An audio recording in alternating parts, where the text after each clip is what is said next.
Honourable Hikia Parata. Tēnā koe e te mana whakawā o tira kia tātou o te wharepāre mata. Tēnei te poro aki ki ngā tāngata, ki ngā whānau o tautahi, o tā wāhi hoki. E ai ki tētahi o ngā rārangi I roto I te hakataparahi ko tēnei kōruau moko e ngunguru nei au e hā. I runga no I tērā kōrero ke te mōhio tātou ka rongo tonu tātou katoa te mamai o ngā tāngata o tautahi, o tērā wāhi o tautahi. Nā reira, he poroporo aki poto noiho I tēnei wā, kia rātou kua he pātu I te pō, haere atu rā. Hoki mai kia tātou te hunga ora, tēnā koutou katoa. Mr. Speaker, I join with every member of this House, with all New Zealanders, in expressing our sadness for those families who have lost loved ones, both here in Aotearoa, New Zealand, and those families who have had the tragedy of either having to come to New Zealand or waiting in their home countries to receive back members of their families. We acknowledge that this pain that has been experienced by everyone will take much longer than the days that we have experienced so far, or indeed the commemorative day that this bill will put in place for next Friday. But it is part of the process that we have the opportunity to come together formally as a nation to recognise the grief, the sadness, the loss in Canterbury, and to begin the healing that will be part of the restoration and recovery of Christchurch and the strengthening of the communities in and around Canterbury, Te Waipounamu and New Zealand.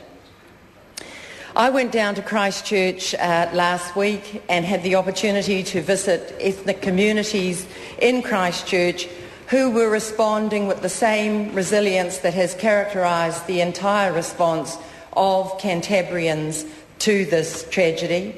and who were coping with their own particular and special challenges of communities where English is not their first language, where in situations of stress, understanding the different cultural cues that are a part of a different culture provide another layer of complexity in the way that the communities can respond. But nevertheless, these communities were binding together, were sharing resources amongst and between each other, were taking succour in their own cultural and religious practices, and were finding access to the services that were available to all New Zealanders. I had the opportunity also to visit the Women's Refuges Collective and to see again the strong work that group of women do both in normal times and in abnormal times. And they responded, as did everyone else, to the needs of their particular communities and will continue to require support. As we see, one of the byproducts of stress is sometimes expressed in violence to those closest to us, and it's important in recognising that that does happen, that we also acknowledge that it is no more acceptable in times of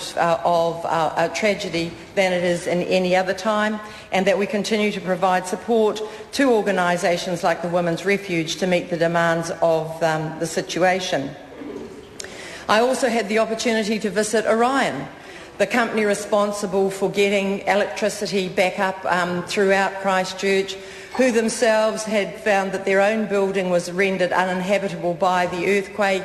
and were operating in a marquee under an oak tree and subsequently in prefabricated buildings that were trucked in to allow them to work as they did to get the electricity network up and going again. And I pay tribute to them because, as has been remarked on by other speakers, the workers, wherever they are, whether working on lines or on water or in Red Cross or Salvation Army, many of them were directly affected by the earthquake themselves, and despite this went out and provided the work that was needed to begin the restoration and recovery of Christchurch. And finally, if I could just mention the volunteers. This has been an example to all of us how well New Zealanders respond to the needs of their neighbour, to the needs of communities, whether they're close to Christchurch or those who have travelled from other parts of New Zealand to go and help in this time of need. And I think it's really important that we maintain the spirit of Kiwi volunteerism, that it's important that we acknowledge the contribution that has been made by those volunteers and will continue to be made, and that we recognise that there will be an ongoing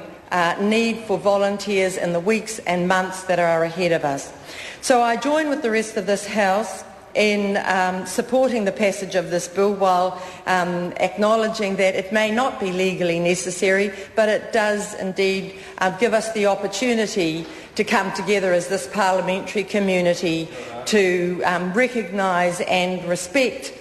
the need for us as a nation to stand, as our Prime Minister has said, shoulder to shoulder with the people of Canterbury. I commend this bill to the House. Keith Locke.